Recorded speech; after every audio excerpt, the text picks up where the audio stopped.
আসসালামু আলাইকুম everyone. Circuit Bangla একাডেমির পক্ষ থেকে সকলকে স্বাগতম। আমরা গত ভিডিওতে কম্পাউন্ড জেনারেটরের আমরা শর্ট শান্ট জেনারেটর নিয়ে আলোচনা করেছি। তো আজকের ভিডিওতে আমরা লং শান্ট নিয়ে আলোচনা করব।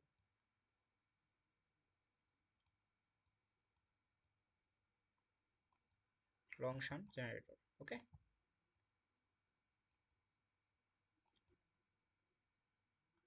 তো লং শান্ট জেনারেটর আমরা অর্থাৎ লং শান্ট জেনারেটর এটা কম্পাউন্ড জেনারেটরের একটা পার্ট, ঠিক আছে। কম্পাউন্ড জেনারেটরকে আমরা দুই ভাগে প্রথমে ডিভাইড করেছিলাম, একটা হলো শর্ট শান্ট আর একটা কি ছিল লং শান্ট। তো শর্ট শান্ট আমরা গত ক্লাসে দেখেছি কম্পাউন্ড জেনারেটর মেইনলি কি হয়, আমাদের যে সিরিজ জেনারেটর এবং শান্ট জেনারেটরের একটা পার্ট, ঠিক আছে।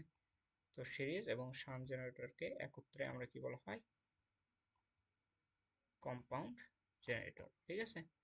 তো সিরিজ এবং শান্টের কম্বিনেশন যে সার্কিটটা এটা হলো কম্পাউন্ড জেনারেটর। এবং কম্পাউন্ড জেনারেটরে কি থাকবে, অর্থাৎ আর্মেচারের এক কোর্সে একটা হলো প্যারালালে একটা কি থাকবে, রেজিস্ট্যান্স থাকবে, একটা সিরিজে থাকবে। এখন কখন কখন সিরিজ রেজিস্ট্যান্সটা আর্মেচারের এক কোর্সে সিরিজ থাকবে, কখন প্যারালালে থাকবে, এই বিষয়টা নিয়ে মূলত শর্ট শান্ট এবং লং শান্ট। তো আমরা শর্ট শান্টে দেখছিলাম অর্থাৎ অর্থাৎ আর্মেচারের এক কোর্সে অর্থাৎ যে শান্ট রেজিস্ট্যান্সটা প্যারালালে থাকবে আর সিরিজ রেজিস্ট্যান্সটা সিরিজে থাকবে। আর শর্ট শান্টের ক্ষেত্রে কি হবে, শর্ট শান্টের ক্ষেত্রেও বিষয়টা একই রকম, হ্যাঁ। তো আগে আমরা চিত্রটা আঁকি, তারপর একটু ডিসক্রাইব করব। আর্মেচার আর্মেচারে আমরা ব্রাশ ড্রপটা দিয়ে দিলাম।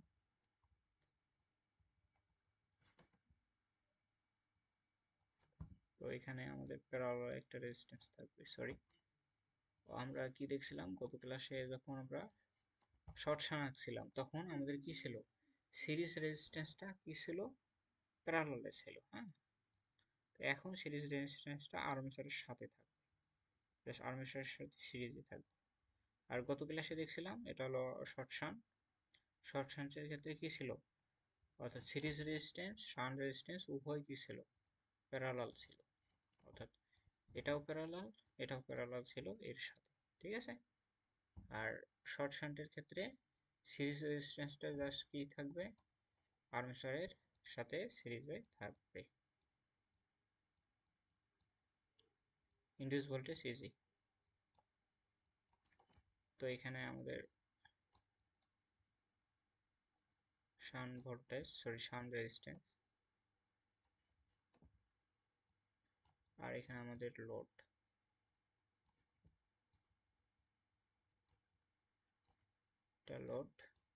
এর ভোল্টেজ ড্রপ ভিটি, পোলারিটি দিয়ে দিলাম প্লাস মাইনাস, ওকে। সিরিজ রেজিস্ট্যান্স থাকবে আর এসি, আর এখানে আর এসি। তাহলে দেখো আর্মেচার থেকে একটা কারেন্ট বের হবে, হুম। আর্মেচার থেকে একটা কারেন্ট বের হবে, এই কারেন্টের নাম দিলাম আই কারেন্টটা বের হওয়ার পর আরসি এর মধ্য দিয়ে প্রবাহিত হওয়ার পর এই নোটে যখন আসবে তখন সে দুইটা ব্রাঞ্চ পাবে, একদিকে একটা লোড আর একদিকে শান্ট রেজিস্ট্যান্স। তো শান্ট রেজিস্ট্যান্সের যে কারেন্টটা সেটা এস ধরলাম, এবং লোডের মধ্য দিয়ে যে কারেন্টটা সেটা আইএল ধরলাম। বুঝে গেছে এইটুকু? আচ্ছা, এইটুকু আমরা বুঝে গেছি। তো ফার্স্ট অফ অল আমরা এই সার্কিটটা সলভ করার জন্য এইখানে একটা কেভিএল ইউজ করব, তাহলে আমরা ইনডিউস ভোল্টেজটা পেয়ে যাব। এবং এই কেভিএল ইউজ করার আগে আমাদের এই নোডে একটা কেসিএল ইউজ করতে হবে।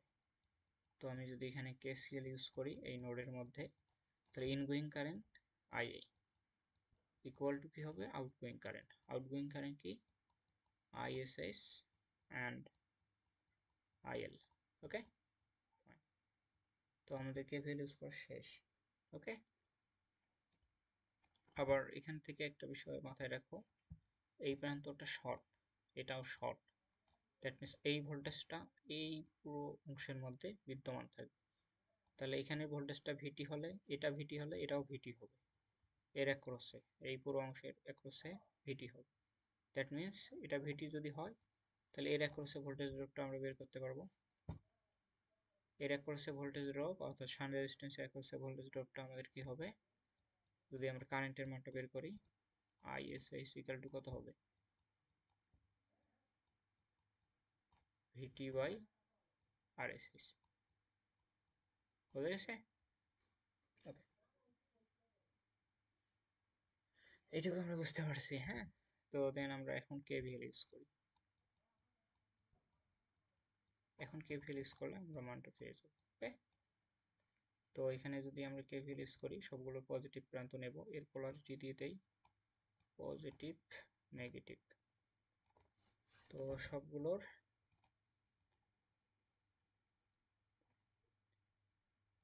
আর প্রথম প্রান্ত নিয়ে যদি কাজ করি, ওকে, তাহলে আমরা যদি সি কেভিএল ইউজ করি, তাহলে মাইনাস ইজি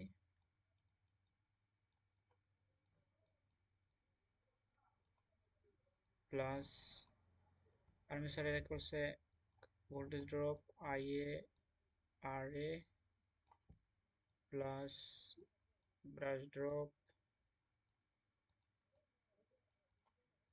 প্লাস এই যে সিরিজের রেজিস্ট্যান্সের করছে ভোল্টেজ ড্রপ আইএ আর এসি, ঠিক আছে? অর্থাৎ এই পর্যন্ত আইএ কারেন্ট, এই পর্যন্ত আমাদের আইএ কারেন্ট প্লাস ভিটি টোটাল ভোল্টেজ। ওকে, তাহলে আমরা লুপটা সম্পন্ন করলাম। তো এখান থেকে অর্থাৎ ইজির মানটা বের করতে পারবো, অর্থাৎ induce voltage is equal to VT plus, তো এখানে আইএ কারেন্ট, এখানেও আইএ কারেন্ট, তো আমরা আইএ কারেন্টটা আমরা কি করতে পারি, কমন নিতে পারি। হ্যাঁ, brush drop plus IA of R A plus R AC. ওকে,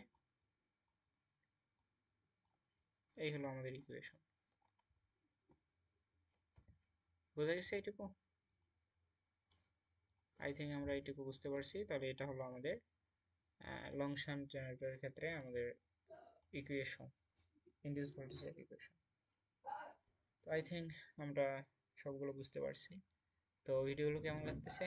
যদি ভালো লাগে অবশ্যই শেয়ার করে দিবা, ঠিক আছে? তো আমাদের যে বেসিকগুলো আলোচনা করার দরকার ছিল সবগুলো আলোচনা করছি, এবং আরও কিছু ফর্মুলা আছে ইনডিউস ভোল্টেজের, আর কিছু ফর্মুলা আছে, এবং কখন ল্যাপ উইন্ডিং বা ওয়েভ উইন্ডিং এর ক্ষেত্রে কিভাবে অর্থাৎ পি এর মানটা চেঞ্জ হয় সেটা আমরা জাস্ট আরেকটা আহ, অর্থাৎ থিওরিটিক্যাল আলোচনা করলে আমাদের পরবর্তী ভিডিওগুলো থেকে আমরা কি করতে পারবো, ম্যাথমেটিক্যাল প্রবলেম এগুলো নিয়ে আলোচনা করতে পারবো। তো আগে আমাদের বেসিকগুলো ক্লিয়ার করতে হবে, ঠিক আছে? বেসিক ক্লিয়ার না করলে দেখা যাচ্ছে আমরা অর্থাৎ ম্যাথগুলো করা আমাদের জন্য একটা অর্থাৎ ডিফিকাল্ট হয়ে যাবে। হ্যাঁ, যার কারণে আমার চ্যানেলে যে অর্থাৎ অর্থাৎ জেনারেটরের যে বেসিক সেলফ জেনারেটর, তারপর সেপারেটলি জেনারেটরের যে ভিডিওগুলো দেওয়া আছে এর বেসিকগুলো একটু ক্লিয়ার করে নিবা আগে ভাগে। হ্যাঁ, তাহলে দেখা যাচ্ছে এই জেনারেটরের পার্টটা অনেকটা ইজি। হ্যাঁ, ওকে, অনেক কথা বললাম আজকে এ পর্যন্তই। নেক্সটে আবার আরেকটা ভিডিও নিয়ে আলোচনা করব। ওকে।